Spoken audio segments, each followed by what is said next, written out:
Hello. I thought today I'd give you an update on how my potato trial is doing. Back at the beginning of April I planted 12 seed potatoes in a straight row, all the same variety, and I set them onto some shop bought compost and just covered them with that so they were cozied up in their own little cocoons of compost. And then I covered them with different types of mulch to allow them to grow in that. So this year I'm going to cover up different sections of that row with different coverings. So I'm going to be using the bedding from the chicken shed that has had about 6 months of sitting outside with the rain washing through it. It's still not decomposed yet by a long shot, but hopefully the worst of the burn from the chicken poop has gone. So that will be on one section. Another section will have partially decomposted wood chippings that they've been out for about between a year and 18 months, so they're looking pretty good. The next section will have leaf mould on it. Now that leaf mould is 18 months old, still not a fine crumbly yet, but it's getting there. And then the last section will have homemade compost from our compost bins. And the aim was to see if the different mulches would have an impact on how they were growing and which covering would produce the healthiest plants and the most potatoes. And to be honest, I'm not expecting to see any huge difference in the growth, maybe in the number of potatoes or the size of potatoes we get.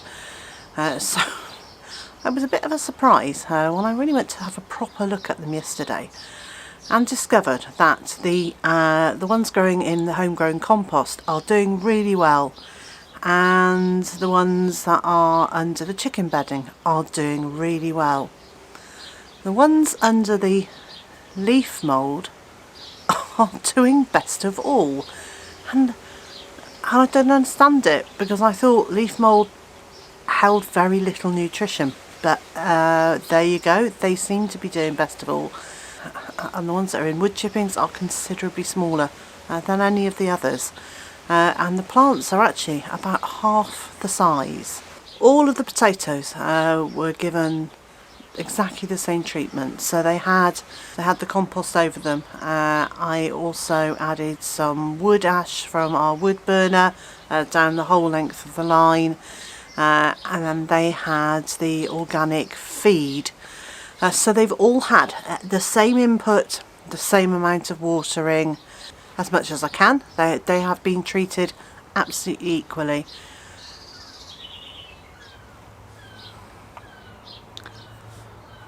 So I'm surprised.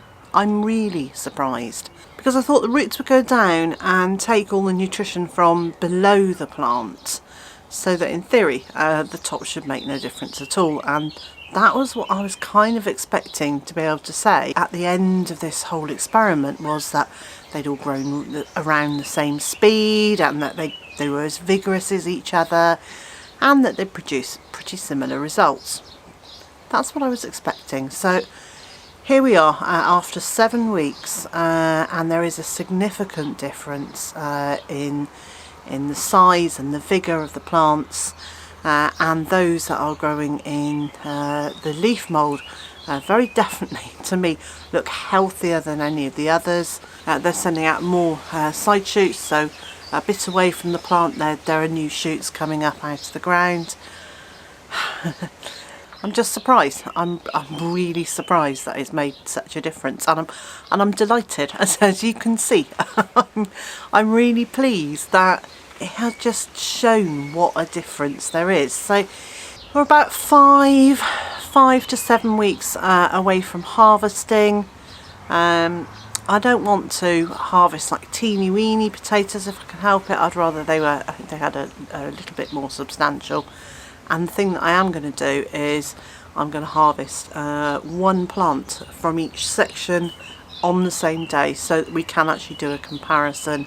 I'll leave it a week or two and then harvest another plant from each section and leave it another couple of weeks, and that way we can have a look at them at different stages, but it's a fair comparison because it's one plant from each section, so they would have been in the ground at exactly the same length of time too.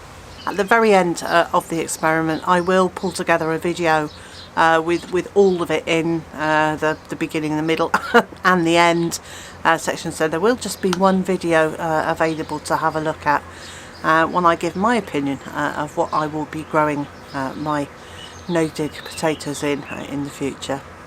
Because I promised to have a look and see how this little sweet corn was doing, it's now it's well above my fingers. So yesterday it only came up to my third finger. My guess is that that's grown a good inch, if not more. I'll guess an inch in the last 24 hours. Grow, sweet corn, grow! So we're now rolling on towards the end of the day. It has been another lovely day here, although the breeze has now picked up, which means it feels a little bit cooler. But I still haven't got as much done as I'd like to. I have tackled the weeds in one more bed, which I'm hoping to get some beans into. I tried to get the bean poles into the ground just beyond the potatoes, and the ground is baked hard. I just can't get the poles in there. And it's very weedy, so Mr. J has been and weed whacked the whole area for me, and in the morning I plan to give the whole area a really thorough soak with water, and then hopefully I'll be able to get the bean poles into the ground. So that's it for me today. It's definitely time I went and made us some supper, and so wherever you are in the world and whatever you've got planned for the day, I hope it's a good one, and I also hope you'll join me again tomorrow.